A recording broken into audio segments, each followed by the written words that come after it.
hari ini menyelenggarakan operasi illegal logging dengan sasaran untuk wilayah barat yang berbatasan dengan Sumatera Barat, di wilayah Rokan Hulu maupun di wilayah Kampar.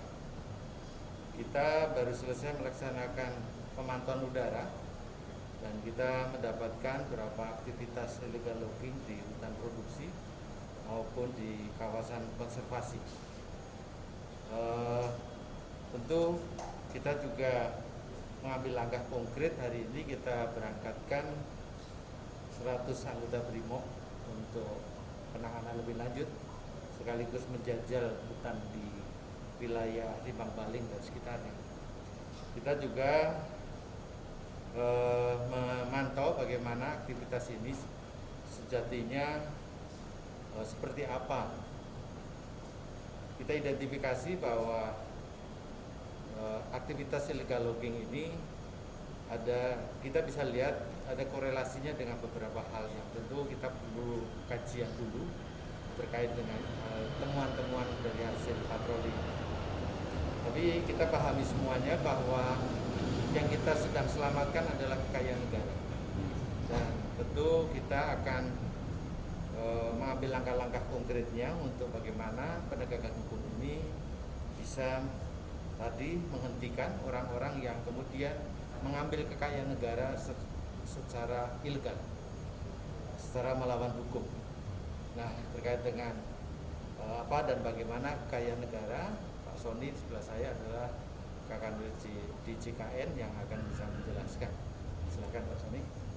Terima sendiri bagaimana komitmen Pak Kapolda ya untuk menyelesaikan illegal logging yang memang merugikan negara ini, karena memang aset ini walaupun tercatat di Kementerian Kehutanan, tapi kami dari Kementerian Keuangan selaku pengelola barang wajib juga mengingatkan atau bersinergi dengan jajaran kehutanan maupun aparat penegak hukum untuk selalu memastikan bahwa aset-aset negara ini dapat dikelola dengan baik.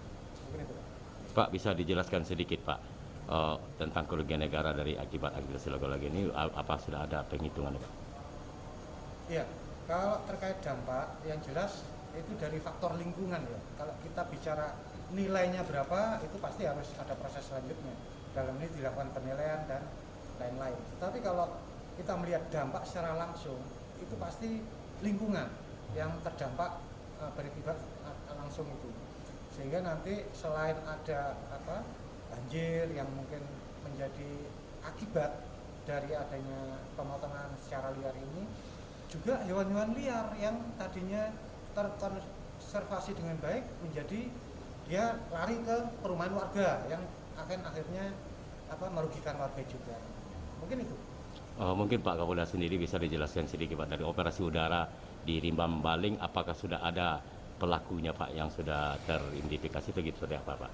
Ya, beberapa titik kita sudah mengambil langkah, nanti kita akan sampaikan secara detail.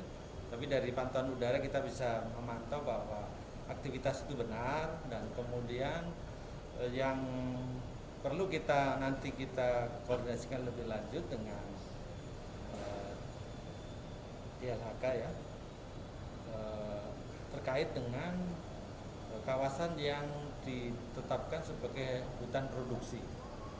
Karena hutan produksi ini ada mekanismenya, ada tata caranya, ada pihak-pihak yang mungkin diberikan izin untuk mengambil ataupun mengelola hutan tersebut.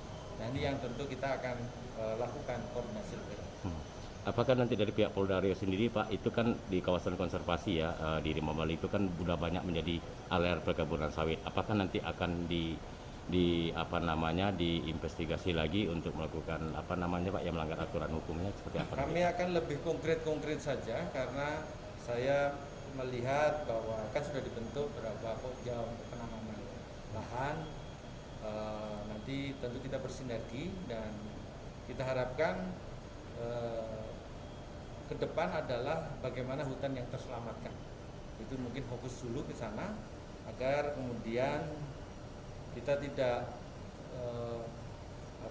mendapatkan dampak yang negatif dari pengerusakan hutan. Jadi penyelamat hutan dulu yang kita coba fokuskan. Ada penambahan tersangka begini ya? Ada penambahan hutan. Nanti akan ada penjelasan dari Pak Dirkrimsus. Terima kasih. Terus, Terima kasih.